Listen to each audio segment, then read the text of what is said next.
뉴스 신세계 오늘도 헬마우스 임경빈 작가와 함께합니다. 어서 오세요. 안녕하세요. 자, 윤석열 씨가요 김건희 특검 2차 소환에 불응했고 특검은 체포영장을 청구했습니다. 네, 뭐 예상됐었던 일이긴 합니다. 어차피 어제 1차 소환에도 응하지 않았었고 오늘 이제 곧바로 2차 소환을 통보를 했는데 오늘도 출석을 하지 않았습니다. 뭐 출석을 하지 않았을 뿐만 아니고 애초에 지금 김건희 특검에 대해서는 변호사 선임계를 제출도 안 하고 있는 상태라서 그러니까 뭐 그냥 수사 자체에 대해서 보이콧을 하고 있다. 뭐 이렇게 보시면 될 것 같습니다. 그래서 오정희 특검보가 오늘 브리핑을 하면서 특검은 어제 불출석한 윤 전 대통령한테 오늘 오전 10시까지 출석하라고 재통보를 했는데 어제에 이어서 오늘도 아무런 사유를 밝히지 않은 채 출석을 하지 않았다. 그래서 체포영장을 청구하게 됐다. 뭐 이렇게 얘기를 했습니다. 물론 뭐 윤석열 씨가 지금 구속된 상태에서 재판을 받고 있기 때문에 서울구치소에 구금이 돼 있기는 합니다만은 그거는 이제 내란 특검에서 구속을 한 거고 지금 이제 이 김건희 특검 같은 경우는 이제 별도로 또 체포영장이라든지 구속영장이라든지 이런 과정을 좀 거치기는 해야 됩니다. 별도의 사건이기 때문에 일단 뭐 지난 1월에 내란 우두머리 혐의 끝에 공수처가 체포했을 때 이후로 이제 두 번째 체포영장이 이제 윤석열 씨한테 청구가 된 거고요. 뭐 아직 이제 체포영장 심사를 언제 할지 실제로 어떻게 될지는 결정은 되지는 않았습니다만 주요 피의자가 소환 조사를 계속 응하지 않고 있기 때문에 법원에서 체포영장이 이제 발부되는 것 자체는 뭐 다르지는 않을 것 같습니다. 이번에도 뭐 무리 없이 발부가 될 거는 같은데 뭐 그렇다고 해서 이제 상황이 바뀔 것이냐 뭐 거기에 대해서는 특검에 좀 고민이 있습니다. 지금 내란 특검 같은 경우도 윤석열 씨에 대해서 여러 차례 인치를 시도를 했는데 결국 특검 사무실에 와서 앉히는데 실패를 했었고요. 지금 이제 김건희 특검 같은 경우도 소환에 계속 응하지 않으니까 체포영장을 신청하긴 했습니다만 발부를 받더라도 구치소에 있는 사람을 끌어내서 실제 특검 사무실에 와서 앉힐 수 있을 것이냐. 설사 와서 앉힌다고 하더라도 제대로 답변을 하겠느냐. 뭐 그냥 이제 묵비권을 행사하거나 뭐 비협조로 나올 경우에는 특별히 뭐 어떻게 할 수 있는 방법이 또 따로 있는 건 아니라서 특검 입장에서도 다소 좀 답답한 뭐 그런 상황이라고 할 수 있겠습니다. 이런 와중에요. 무슨 실명 위험이란 주치 소견서를 구치소에 제출했다고요. 그러니까 이건 이제 윤석열 씨 측에서 내놓은 주장인데 뭐 일단 내용이 어떤지를 저희 입장에서는 뭐 자세하게 알 수는 없습니다. 뭐 그동안 윤석열 씨가 눈이 안 좋다라는 얘기는 있었는데 그 나이대의 중년 남성들 중에서 이제 눈 안 좋은 분들이 워낙 많기 때문에 뭐 어느 정도 수준인지를 뭐 의료적 소견이 없는 상태에서 저희가 좀 알기는 어려운데 일단 윤석열 씨 측에서는 건강 문제를 출석 불응의 이유로 대고 있습니다. 뭐 그러면 사실은 원래 같으면 변호인이 소견서나 뭐 의견서를 특검 측에 제출하거나 이런 절차를 거쳐야 되는데 말씀드린 것처럼 윤석열 씨가 아예 변호사 선임계 자체를 안 냈기 때문에 지금 나오고 있는 뭐 윤석열 씨 측이라고 하는 입장들은 대부분 개별 변호사가 그냥 개인적 입장을 밝히는 거에 가깝습니다. 윤석열 씨의 이제 공식 입장이라고 보긴 좀 어렵고요. 어쨌든 윤석열 씨 쪽에서 언론에 밝히기로는 당뇨가 좀 심해졌고 눈 질병이 악화돼서 주치의로부터 실명 위험 소견을 받았다. 그런 이제 소견을 받았기 때문에 그거를 서울구치소 쪽에 제출을 했다고 합니다. 그러면서 24시간 불이 켜져 있는 구치소 환경에서 윤석열 씨가 스트레스를 많이 받고 있다. 눈 건강에 그런 영향들이 미치고 있다라고 주장을 하고 있고요. 운동을 할 수 없는 구치소 환경에 윤석열 씨의 불편이 크다. 이런 얘기들을 내놓고 있는데 이 얘기들은 사실 이전에 법무부를 통해서 대부분 반박이 된 내용입니다. 그렇습니다. 서울구치소 쪽에 특검에서 확인해 본 바에 따르면 건강상에 이제 특별한 변화는 없었던 걸로 여러 번 확인이 됐었고 그건 이제 법원에서도 확인을 해줬던 내용이고요. 그리고 이제 24시간 불이 켜져 있는 구치소 환경이라는 건 이제 윤석열 씨만 겪는 문제는 아니고 구치소에 있는 수만 명의 그 수감자들 중에서도 역시 눈이 안 좋은데도 24시간 불이 켜져 있는 환경에서 적응하고 있는 사람들 많이 있거든요. 그리고 말입니다. 여기 그 자주 모시는 윤석열 씨의 아직 가장 측근 중의 한 분이라고 뭐 공식적으로는 뭐 친구라고 할 수 있죠. 서정옥 변호사. 그분이 직접 얘기를 했습니다. 건강 문제는 핑계고. 이 어떤 정치적 수사로 규정하고 있기 때문에 출석을 안 하는 것이다. 그렇게 해석을 했어요. 가장 측근 중에 측근이라는 분이. 그렇게 해석을 할 수도 있을 것 같고, 뭐 지금 이제 여러 이야기들을 하는 게 눈 건강에 스트레스가 영향을 미친다 이런 거는 뭐 그냥 의학적 소견이 없더라도 스트레스는 모든 건강 상태에 영향을 미치는 거죠. 다만 종합적으로 보면 지금 이 얘기를 하고 있는 어떤 변호사도 그러니까 윤석열 씨의 뭐 다른 변호를 하고 있을 그 변호사도 잘 모르는구나라는 생각이 좀 들긴 합니다. 예. 이 얘기들이 지금 윤석열 씨의 입을 통해서 공식적으로 나온 얘기인지도 사실 정확히 확인이 안 되고 예. 이게 소견서라든지 변호사 선임계를 뭐 이런 과정을 거쳐서 공식적으로 특검에 제출된 게 아니라 뭐 개별 언론에 그냥 변호사가 개인 흘리듯이요. 의견으로 이제 예. 흘린 거기 때문에 이게 어떤 공식성을 가진 의견이라고 보기는 좀 어려울 것 같습니다. 다만 이런 어떤 정황을 봤을 때는 선임계조차 제출하지 않는다라는 거는 윤석열 씨가 애초에 이제 김건희 특검에는 응할 생각이 없다는 거고 뭐 냉정하게 보자면 그냥 귀찮은 거 아니냐. 네. 뭐 이것저것 다 싫다. 뭐 김건희 특검이고 뭐고 나는 뭐 애초에 조사받을 생각이 없다. 그거 어차피 내가 주범도 아니지 않느냐. 물론 김건희 특검도 잘 들여다보면 대부분의 혐의점들이 윤석열 씨한테 이제 마지막을 향하고 있기 때문에 예. 주범은 윤석열 씨가 될 가능성이 크지만요. 어쨌든 뭐 명칭이 이제 김건희 씨와 관련된 국정농단에 대한 특검이기 때문에 뭐 그런 생각을 하고 있을 것 같습니다. 예. 어제도 설명드렸던 것처럼 본인 입장에서는 가장 중요한 게 내란 우두머리 혐의 그렇습니다. 재판이고 뭐 거기서 유죄를 받으면 나머지 사건들이 어떻게 되든지 간에 상관없이 무기징역 내지는 이제 사형이거든요. 예. 뭐 그 부분에 있어서는 이제 협조할 필요가 없다라고 자기는 생각하고 있는 것 같지만 뭐 계속해서 이제 특검도 강조하고 있다시피 검사를 수십 년을 지내고 검찰총장까지 지낸 게다가 이제 대통령까지 지낸 인사가 우리 이제 법 체계, 사법 체계에 대한 기본적인 존중도 없는 이런 태도 이게 이제 국민들로서는 그렇지 않아도 바닥을 드러내고 있는 이제 어떤 실망감이 더 바닥을 꺼지게 만드는 것이다. 뭐 이런 생각이 좀 들긴 합니다. 예.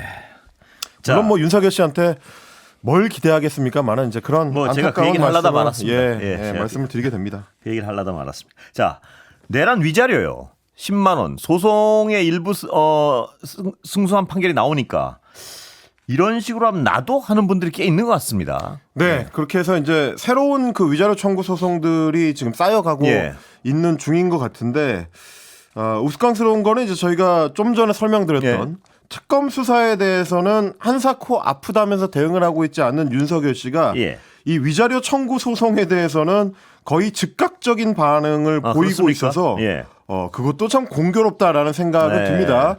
엊그제 이제 윤석열 씨에 대한 그 손해배상 청구에서 1인당 국민 1인당 10만 원씩 배상금을 지급하라라고 나왔었던 1심 판결이 있었는데 1심 판결에서는 이제 배상금을 확정될 때까지 기다리지 않고 중간에 임시로 강제 집행할 수 있다. 예. 라는 내용도 이제 들어 있었습니다. 그러니까 지금 대법원 판결까지 나오려면 시간이 얼마나 걸릴지 모르고 네. 피해가 발생한 시민들 입장에서는 그 시간을 기다리는 것 자체가 추가적 피해가 될 수 있기 때문에 일단 필요하면 강제 집행을 해서 미리 그 10만 원씩의 배상금을 받아놓고 예. 그러고 나서 이제 대법원에서 어떤 판결이 확정되느냐에 따라서 이제 추후 처분을 결정할 수 있다. 이제 이런 취지의 판결이었던 건데 예.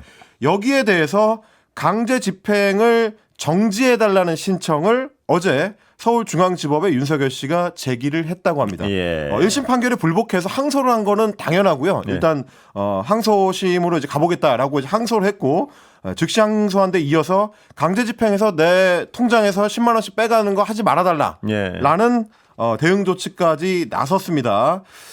수사에 협조는 안 하면서 자기 돈 나갈 일에 대해서는 이렇게까지 적극적으로 나서나라는 지금 생각이 드는데 돈에는 민감하군요. 예. 네, 굉장히 민감하게 반응하고 빠르고요. 있고요. 예. 자, 그러다 보니까 이제 추가적인 소송들이 준비가 되고 있습니다. 1인당 이번에 이제 10만 원에서 이제 위자료를 올려서 예. 1인당 20만 원씩의 위자료를 청구하는 소송이 준비가 되고 있습니다. 소송 청구인단으로 이제 1,203명을 모으고 있고 네. 이게 이제 모집 하루 만에 신청자 500명을 넘어섰다고 합니다. 검찰 개혁 촛불 집회를 2019년에 주도를 했었던 시사타파 TV 그리고 이제 개혁 국민운동본부 쪽에서 주로 이제 주도를 하고 있는데 1인당 20만 원 청구를 지금 이제 준비하는 이재일 변호사 같은 경우는 한겨레 입장을 밝히기로는 형사 사건은 특검이 주도한다면은 민사 사건은 국민이 주도한다는 취지에서 시작을 했다라고 하고 이 외에도 윤석열 내란 행위에 대한 위자료 청구 소송 준비 모임 이라는 곳이 있는데 이제 여기서도 소송에 참여하고 싶다는 시민이 만여 명을 돌파를 했다. 만여 명이요. 예. 라고 합니다. 물론 뭐 소송에 참여하겠다는 시민들이 소송을 통해서 위자료를 받겠다라는 목적도 있을 수 있습니다만 위자료 자체가 이제 워낙에 소액이고 뭐 이제 소송 참여에 대해서 이제 드려야 되는 본인의 기회 비용을 생각하면 사실은 이제 소송가액 자체보다는 윤석열 씨에 대해서 윤석열 씨가 이제 이런 어떤 국민에게 피해를 끼친 점에 대해서 분명히 인식하기를 원하는 네. 뭐 그런 어떤 시민 의식이 더 앞서고 있지 않나 뭐 그렇게 생각이 들긴 거기다 합니다. 더해서 부정한 방법으로 축적한 부를 뺏고 싶다 이런 어떤 감정도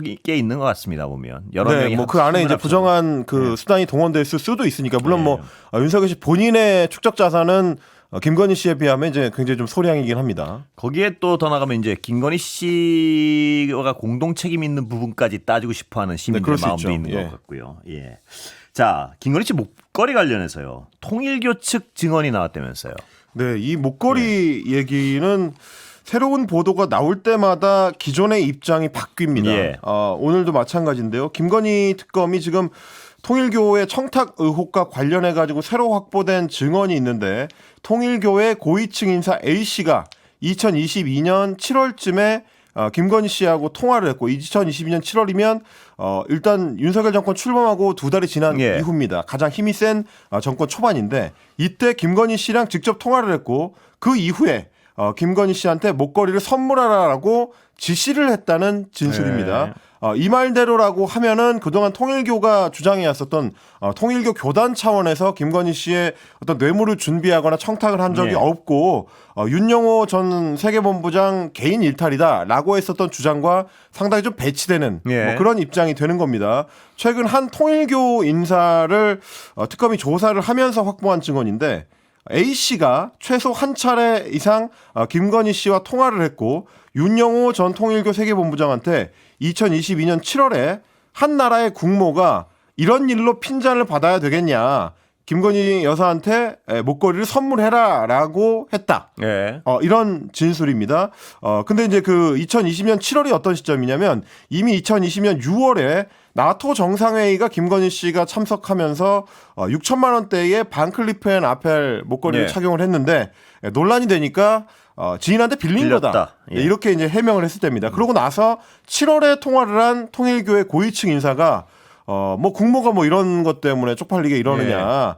김건희 씨한테 목걸이 선물해라. 라고 했다는 거고 이거는 이제 윤영호 씨가 그동안에 주장해왔었던 입장과 굉장히 좀 비슷한 얘기입니다. 예. 윤영호 씨도 건진법사랑 통해서 이제 김건희 씨한테 목걸이를 전달하는 과정에서 그런 얘기를 했다는 거니까요. 뭐 한나라의 국모가 뭐 빌려가지고 목걸이 차지 마시고 이걸로 착용하시라라고 이른바 이제 그 명품 그라프 네. 목걸이를 이제 선물했다 이런 얘기였는데 이 진술의 진위를 그래서 이제 특검에서는 상당히 중요하게 보고 예. 뭐 허위일 가능성을 배제할 수 없기 때문에 진위 여부를 좀 확인을 한다라고 하고 있습니다. 예. 그리고 그 외에도 일단 통일교 쪽에서는 이런 그 통일교 관계자들의 증언은 사실이 아니다. 예. 통일교의 뭐 고위급 관계자들이 이런 문제를 알지도 못하고 김건희 씨랑 통화를 한 사실도 없다. 예. 전혀 사실이 아니다. 이렇게 주장을 했습니다만 오늘 또 경향신문이 취재한 결과에 따르면 전 세계본부장인 윤영호 씨가 김건희 여사 측이랑 직접 전화 통화를 한 사실을 확인을 했다고 합니다. 예. 그러니까 건진법사를 통해서만 로비를 한 게 아니고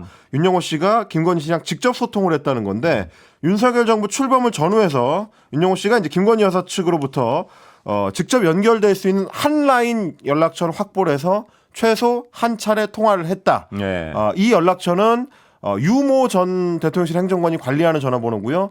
이걸 통하면 김건희 씨한테 바로 연락이 되는 걸로 알려져 있습니다. 이른바 이제 김건희 한라인 연락처를 다른 통일교 간부 이모 씨가 확보를 해가지고 이걸 윤영호 씨한테 전달한 거고 이 맥락 이 과정에서 이제 건진법사 전성배 씨가 핸드폰으로 직접 소통할 수 있는 직통 라인을 만들어라. 예. 중간에 끼지 말고 직접 소통을 해라.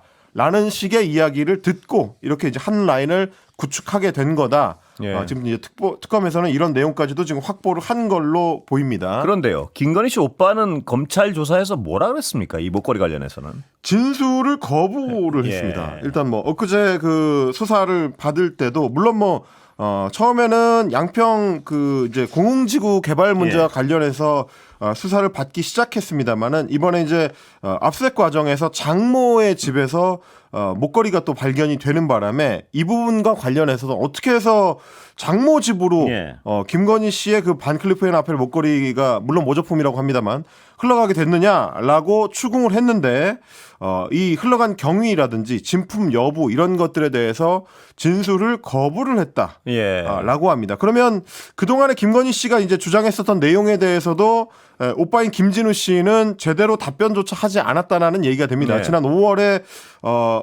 그 서울중앙지검에 김건희 씨 쪽에서 진술서를 낼 때는 목걸이가 모조품이다. 예. 라고 진술서를 냈고 얼마 전에 이제 조선일보의 보도에 따르면 지인들한테 김건희 씨가 한 얘기에서는 오빠 김진우 씨한테 그 모조품 목걸이를 사줬었다. 예.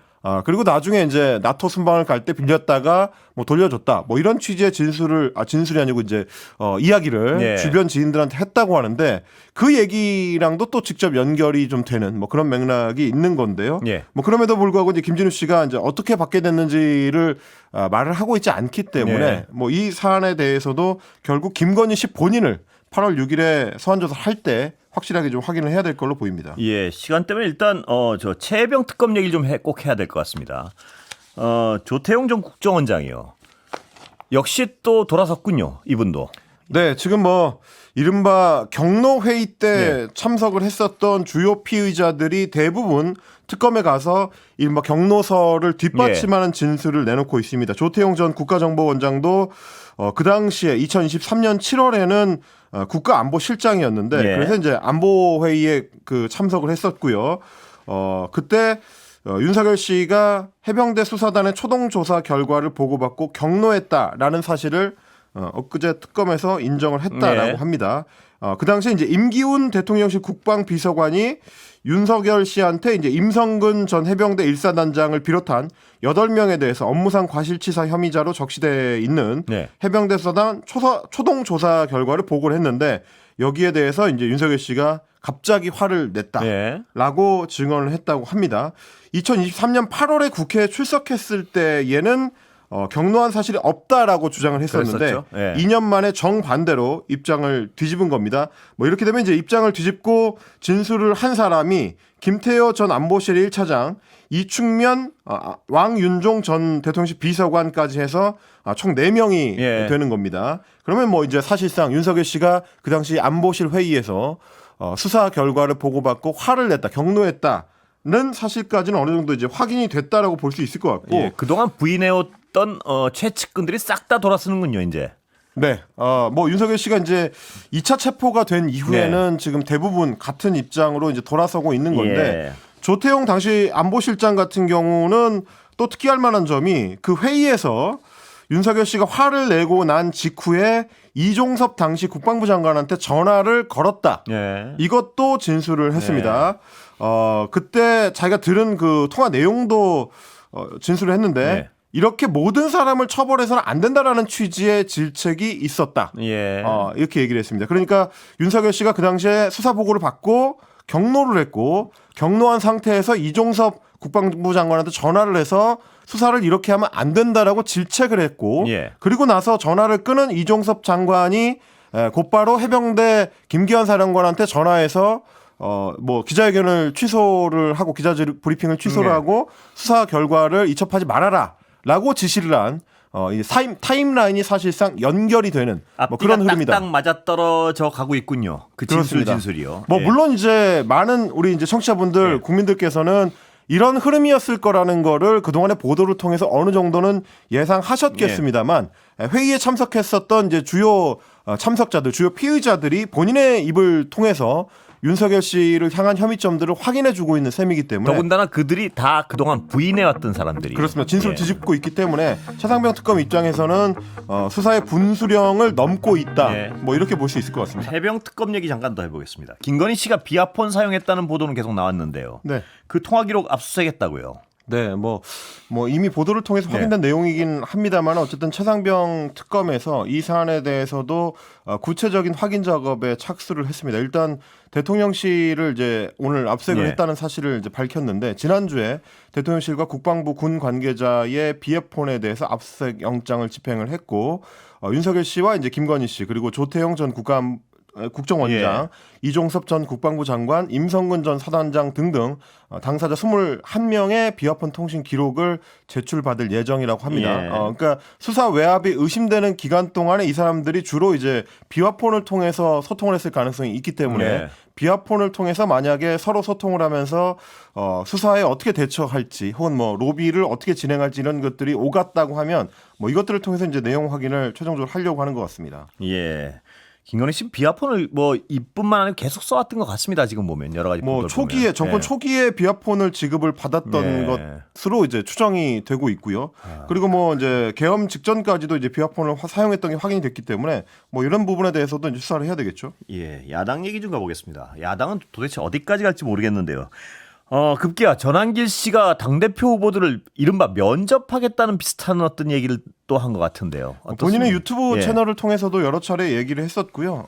그제는 이제 채널A 유튜브에 출연을 해서도 국민의힘 당권 주자들한테 윤석열 전 대통령과 절연할 것이냐 예. 아니면 같이 갈 것이냐라고 물어보는 공개 질의서를 보낼 생각이다 이렇게 얘기를 했습니다. 그러니까 그러면서 이제 무조건 같이 간다는 후보를 지지하겠다라고 한 거고 예. 이번 달 말 그러니까 31일 내일이거든요. 내일까지 후보들에 대한 최종 마감이 끝나고 나면 공개 질의서를 발송을 하고 그중에 몇 명은 또 이제 본인의 방송에 출연을 시켜서 이 내용에 대해서 이제 질문을 하겠다. 예. 이런 취지의 얘기입니다. 그러니까 윤석열 씨에 대한 이제 충성 서약을 전한길 씨가 직접 받겠다. 예. 뭐 이런 취지의 얘기들을 지금 쏟아내고 있는 건데 이게 지금 공당에서 이루어지는 일이라고 할 수 있을지 예. 이런 식으로 전당대회가 진행이 돼도 되는 것인 좀 의문이 들긴 하는데 예. 다만 그 당사자가 되는 김문수 전 장관이나 장동혁 의원 같은 경우는 이 공개 질의서에 진지하게 답변하겠다는 입장을 밝혔습니다. 아, 그렇군요. 김문수 쪽에서는 다양한 곳에서 지금 다양한 질의서가 들어오는데 예. 답할 수 있는 내용이라면 전한기 씨의 질의서라도 당연히 답을 한다라고 이야기를 했고요. 장동혁 의원 쪽에서도 유튜버도 일종의 언론이 아니냐. 언론에서 후보를 검증하기 위해 보내오는 질의에 성실하게 답변할 것이다. 이렇게 얘기를 했고 두 사람 다 전 씨의 유튜브 출연도 적극적으로 검토하고 있는 걸로 지금 알려져 있습니다. 예. 이분들은 나가면 이른바 충성 맹세를 하겠다는 뜻인가요, 이게? 뭐 그거는 이제 저희가 이제 예단하기는 좀 예. 어렵습니다. 뭐 어떤 근데 식으로 이분들은 질문을 기존엔 지지를 해왔던 분이니까요. 김문수 후보나 김문수 장동혁 후보는요. 근데 이제 뭐 시점이 또 예. 예전하고는 좀 달라진 시점이고 특히 네. 뭐 김문수 후보 같은 경우도 절연이라는 단어까지는 뭐 받아들일 수 있을지 모르겠습니다만 예. 이제 거리두기를 해야 된다는 쪽에는 공감을 할 수도 있기 때문에 뭐 예. 저희가 이제 예측해서 이야기할 수는 없는 거라서 예. 각 후보들의 입장은 어떻게 진행될지는 모르겠습니다만 어찌됐든지 간에 이제 전한기 씨가 실제로 뭐 인터넷 매체를 운영하는 사람이기는 하기 때문에 예. 그걸 이제 핑계로 삼아서 언론에 응답한다라는 취지로 극우 유튜버에 이제 출연하는 뭐 그런 그렇군요. 행보를 이제 강행할 걸로 지금 보이는 상황이고 예. 나머지 후보들 안철수, 조경태, 주진우 후보 같은 경우는 전한기 씨가 공개 질의서를 보내오더라도 답하지 않겠다는 예. 입장을 밝힌 상황입니다. 그래서 이제 명확하게 지금 선이 갈리는 예. 이 양상이기 때문에 이게 이제 전당대회도 구도상 어떤 영향을 미칠지를 좀 지켜보셔야 될 것 같습니다. 예, 시간이 한 1, 20초 남았는데요. 하남자 논쟁 잠깐 소개해 주시고 끝내야겠습니다. 예. 네, 국민의힘의 권성동 의원이 안철수 의원을 향해서 여의도 대표 하남자다라고 이제 비꼬는 메시지를 보냈는데 여기에 대해서 이제 안철수 의원도 권성동 의원을 향해서 이제 윤석열 씨의 과거 이제 하수인 아니냐라는 취지의 페이스북 게시물을 올렸습니다. 여기까지 듣겠습니다. 임경민 작가 고생했습니다. 고맙습니다.